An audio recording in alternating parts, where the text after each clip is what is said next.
বন্ধুরা, আমি সুস্মিতা মায়ের হেসেলে আপনাদের স্বাগত জানাই। আবার চলে এলাম নতুন দিনে নতুন একটা রেসিপি নিয়ে। আজকের রেসিপি খুবই মজাদার, খুবই সুস্বাদু আর বানানো কিন্তু খুবই সহজ।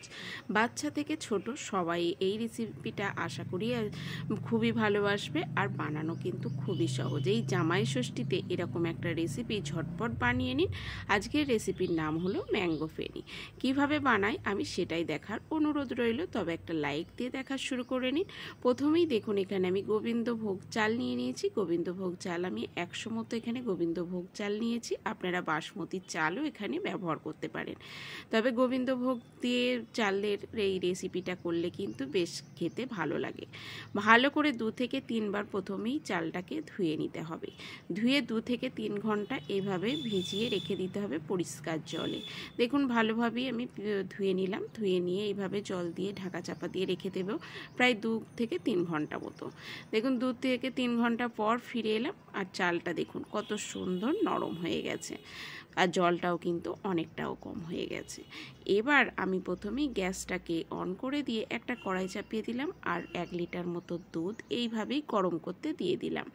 তারপরেই আমি পরের স্টেপগুলো তৈরি করব। আপনারা দেখতে থাকুন। আশা করি আজকের রেসিপিটা আপনাদের খুবই ভালো লাগবে ও কাজেও আসবে।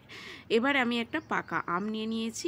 একটা আম হলেই কিন্তু এই রেসিপিটা হয়ে যাবে। এবার আটিটাকে বাদ দিয়ে আমি এই খোসাটা নিয়ে নিয়েছি, আর এইভাবেই আমের যে আঁশটা সেটা কিন্তু নিয়ে নেব।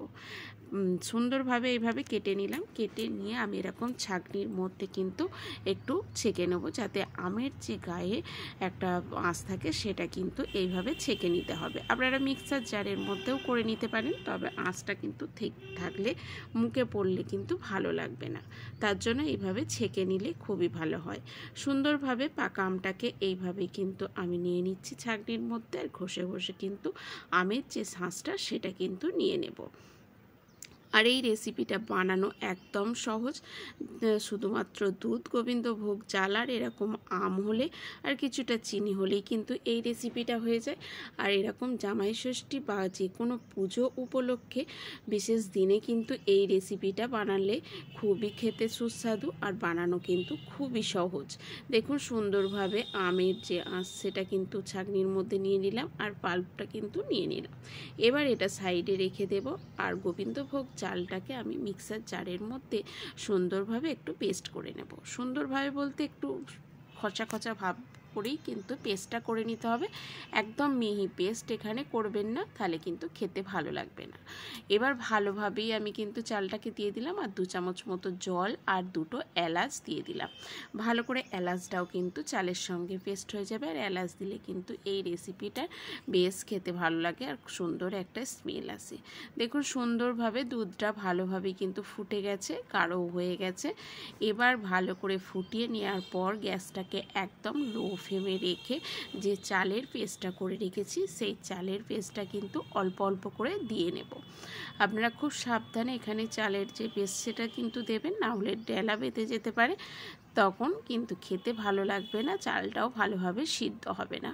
আমি দেখুন হাফ এখানে দিয়ে দিলাম, দিয়ে ভালো করে কিন্তু দুধের সঙ্গে এখানে মিশিয়ে নিচ্ছি। একদম লো ফ্লেমে রেখে দিয়েছি। এই সময় গ্যাসের ফ্লেমটাকে সুন্দরভাবে মিশিয়ে নিলেই কিন্তু দুধটা অনেকটাই গাঢ় হতে থাকবে, আর এইভাবে কিন্তু নাড়াচাড়া করে নেব। আবারও বাকি যেটা ছিল সেটা দিয়ে দিলাম, আর মিক্সার জারটায় সামান্য একটু দুধ বা জল দিয়ে আমি ধুয়ে সেই জলটাকেও কিন্তু দিয়ে দেবো, কেননা মিক্সার জারে অনেকটাই কিন্তু চালের পেস্ট থেকেই যাবে। সুন্দরভাবে দিয়ে দিলাম, আর এইভাবেই কিন্তু খুন্তির সাহায্যে আমি কিন্তু দুধের সঙ্গে মিশিয়ে নিলাম। আর এই রেসিপিটায় আমি কিন্তু চিনি ব্যবহার করিনি, চিনির পরিবর্তে আমি এখানে বাতাসা ব্যবহার করেছি। এই রেসিপিটায় বাতাসা ব্যবহার করলে এই টেস্টটা কিন্তু আরও দ্বিগুণ বেড়ে যায়।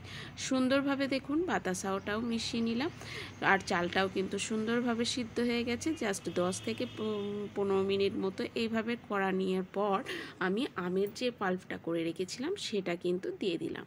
আর গ্যাসের ফ্লেমটা কিন্তু একদম লো ফ্লেমেতেই আছে। সুন্দরভাবে মিশিয়ে নেব দুধের সঙ্গে। এই আমের পাল্পটাকে ভালো করেই কিন্তু মিশিয়ে নিতে হবে, আর বেশিক্ষণ কিন্তু জাল দিলে হবে না। জাস্ট আমটাকে এইভাবে মিশিয়ে নিলেই কিন্তু গ্যাসটাকে অফ করে দেব। দেখুন ভালো করে মেশানো হয়ে গেছে, কালারটা পুরোটাই চেঞ্জ হয়ে গেছে, আর এতটা লোভনীয় লাগছে এই আমের ম্যাঙ্গো ফনিটা খেতে। আপনারা ঝটপট এইভাবে একবার বানিয়ে দেখুন। কোনো বিশেষ দিনে এখন যেহেতু বাজারে কিন্তু খুবই পাকা আম পাওয়া যাচ্ছে। দেখুন রেডি হয়ে গেছে। এবার আমি গ্যাসটাকে অফ করে দিলাম, আর একটা পাত্রের মধ্যে এইভাবে কিন্তু ঢেলে নিলাম। ঢেলে নেওয়ার পর কিন্তু আমি দুটো বাটি এখানে নিয়ে নিয়েছি। আপনারা যে মাটির বাটিতেও কিন্তু সেট হতে দিতে পারেন, তাতে কিন্তু বেশ ভালো লাগে। আমি এরকম প্লাস্টিক বাটিতে সেট করতে দিচ্ছি। তার জন্য দুটো বাটি নিয়ে নিয়েছি, বাটির মধ্যে দিয়ে নিচ্ছি এই আমের ম্যাঙ্গো ফনিটা। ভালো করে দিয়ে ভর্তি করে নেওয়ার পর এখানে কিছু ড্রাই ফ্রুট আমি দিয়ে দেব। সুন্দরভাবে দেখুন সেট করে নিতে হবে, আর এটা কিন্তু 1 থেকে 2 ঘন্টা মতো ফ্রিজে রেখে দিতে হবে, তাতে কিন্তু বেশ এটা খেতেও লাগে, আর এই ম্যাঙ্গো ফ্যানিটা খুব সুন্দর কিন্তু সেট হয়ে যায়। দেখুন ওপর থেকে কিছু বাদাম আর কিচমিচ দিয়ে আমি গার্নিশ করে নিচ্ছি, আর এটা দেখতেও যেমন সুন্দর লাগে, খেতে কিন্তু আরও সুন্দর লাগে। এবার ফ্রিজে রেখে দেব প্রায় 2 থেকে 3 ঘন্টা মতো। আমি 2 থেকে 3 ঘন্টার পর আমি বার করে নিয়েছি। দেখুন কত সুন্দর সেট হয়ে গেছে, পুরো মনে হচ্ছে দইয়ের মতো দেখতে লাগছে। আপনাদের কেটে দেখাচ্ছি, দেখুন কত সুন্দর সেট হয়েছে। এত সুন্দর খেতে আর এত সুন্দর দেখতে একটা লোভনীয় জিনিস আজকে আপনাদের সঙ্গে শেয়ার করলাম। অবশ্যই এই জামাই ষষ্ঠীতে আপনারা এই রেসিপিটা একবার আর হয়তো বানিয়ে জামাইদের খাওয়াতে পারেন, মেয়ে জামাইদের, ও বিশেষ দিনেও কিন্তু বানাতে পারেন। সম্পূর্ণ ভিডিওটা দেখার জন্য ধন্যবাদ। ভালো থাকবেন, সুস্থ থাকবেন। আশা করি আজকের রেসিপিটা আপনাদের খুবই ভালো লাগলো।